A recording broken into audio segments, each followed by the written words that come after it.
கர்த்தருடைய பரிசுத்தமான நாமம் மகிமைப்படுவதாக. ஆசீர்வாதமான ஒரு நல்ல காலவெளியிலையும் அனுதின மன்னா என்கிற வேத தியானத்தை உங்களுக்கு இந்த நாளிலே வழங்குவதில் மிகுந்த சந்தோஷம் அடைகிறேன். கர்த்தர் கொடுத்த ஒரு புதிய நாளுக்காக கர்த்தரை துதிப்போம். இந்த நாள் ஜனவரி மாதம் 6ஆம் தேதி செவ்வாய்க்கிழமை காலவேளை. இந்த காலை வேளை தியானத்திற்காக 2 ராஜாக்கள் 8ஆம் அதிகாரத்தை இந்த நாளுக்காக வாசித்து தியானிக்க உங்களை அன்பாக கேட்டுக்கொள்கிறேன். இந்த நாளிலே கர்த்தர் நம்மோடு கூட பேச விரும்புகிற ஒரு வார்த்தை,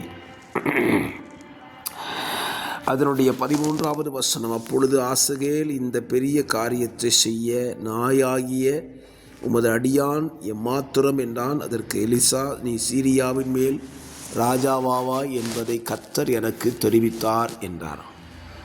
ஆண்டவர் ஆசகேலிடத்தில் ஒரு காரியத்தை சொல்லுகிறார். என்ன சொல்லுகிறார்? நீ சீரியாவின் மேல் ராஜாவாவாய் என்று கர்த்தர் சொல்லுகிறார்.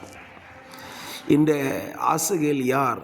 பெனதாத்தினுடைய உடன் ஊழியனாக இருந்தவன். பெனதாத் ராஜாவாக இருந்த காலத்தில் ஆசகேல் ராஜாவாவான் என்பதை கர்த்தர் சொல்லுகிறார். கவனிக்கணும், கர்த்தர் ஒரு காரியத்தை சொன்னால் கர்த்தரே அதற்கான வழிகளை உண்டாக்க வேண்டும். கர்த்தர் சொல்லுகிற காரியத்திற்கு நாம் ஒரு வழியை உண்டாக்கக்கூடாது. பல நேரத்திலையும் கர்த்தரிடத்திலிருந்து வார்த்தையை கேட்டுக்கொள்கிறோம், பெற்றுக்கொள்கிறோம். ஆனால் அந்த வார்த்தைக்கு நாம் வழி தேடி விடுகிறோம்.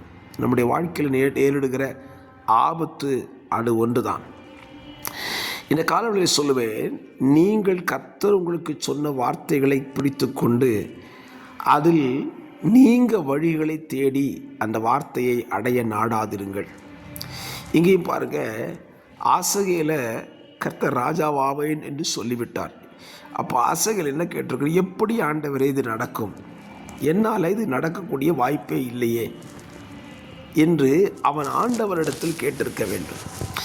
ஆண்டவர் ராஜாவாவார் அப்படின்னு சொன்ன உடனே ஸ்தோத்திரம், பெனதாத்துக்கு செய்தி என்ன சொல்லப்படுகிறது? நீ வியாதி நீங்கி பிழைப்பீர் என்று கர்த்தர் சொல்லிட்டார். பெனதாத்து பிழைக்கிறான், ஆசகேல் ராஜாவாகணும். ஆனால் ஆசகேல் இந்த இடத்துல செய்த ஒரு தவறை உங்களுக்கு சுட்டி காண்பிக்க விரும்புகிறேன். மறுநாளிலே 15ஆம் வசனம், ஒரு சமுக்காலத்தை எடுத்து தண்ணீரில் தோய்த்து அவன் முகத்தின் மேல் விரித்தான், அதனால் அவன் செத்து போனான். ஆசகேல் அவனுக்கு பதிலாக ராஜாவாகிறான். கவனித்தீங்கன்னா இந்த இடத்துல கர்த்தர் பெனதாத்தை பிழைப்பேன் என்று சொல்லிவிட்டார். ஆசகேல் ராஜாவாவான் என்பது தேவனுடைய வார்த்தை. ஆனால் ஆசகேல் செய்த காரியம், பெனதாத்தை கொன்றுவிட்டு ராஜாவாகிறான். இன்றைக்கும் ஆவிக்குரிய உலகமாயிருக்கட்டும், கிறிஸ்தவ அல்லாத உலகமாயிருக்கட்டும், ஒரு பதவியை ஒருவர் அடைவதற்கு மற்றவர்களை இல்லாமல் போக செய்துவிட்டு அந்த பதவியை அடைகிறார்கள். அதுதான் மிகப்பெரிய ஆபத்து. ஆசகேல் அந்த தவறை செய்கிறான். உங்கள் வாழ்க்கையில் கூட கர்த்தர் உங்களுக்கு ஒரு நன்மையை தருவேன் என்று சொன்னால் கர்த்தர் தருகிற வரைக்கும் காத்திருங்கள். அதற்காக அவசரப்பட்டு நீங்கள் எதையும் செய்து விடாதிருங்கள். அப்படி செய்ததனுடைய விளைவு என்ன? ஆசகேலை குறித்து நான் சொல்லுவேன், கொலைபாதகனாகி ராஜாவானான். தாவீதை பாருங்க, சவுல் மரித்த பின்பு ராஜாவானான். அதுதான் உண்மை. தேவன் நமக்கு தருகிற ஆசீர்வாதம் சரியான நேரத்தில் சரியான வழிகளில்தான் அந்த ஆசீர்வாதத்தை தேவன் நமக்கு தர வேண்டும். மாறாக நாம அந்த ஆசீர்வாதத்தை தவறான வழிகளில் அடைந்துவிடக்கூடாது. ஆகவே இந்த காலவெளியில் இந்த நல்ல சிந்தையோடு கூட இந்த நாளிலே உங்கள் வாழ்க்கையில் எதை கர்த்தர் செய்தேன் என்று சொல்லியிருந்தாலும் அவர் செய்கிற வழியில் நடந்து செல்லுங்கள். அவர் செய்கிற வரைக்கும் காத்திருங்கள். அதுவே உங்களுக்கு மேன்மையை கொண்டு வரும் என்று சொல்லி உங்களை வாழ்த்துகிறேன். ஜெபிக்கலாமா? பரிசுத்த பிதாவே, இந்த ஒரு புதிய நாளை எங்களோட வாழ்க்கையில் காண செய்தீங்க. இந்த நாள் முழுவதும் உடைய ஜனத்துக்கு அது ஆசீர்வாதமாக இருக்கட்டும்.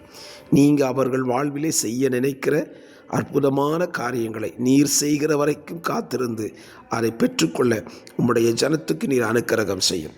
இரட்சகராம் இயேசுவின் நாமத்தில் பிதாவே, ஆமேன், ஆமேன்.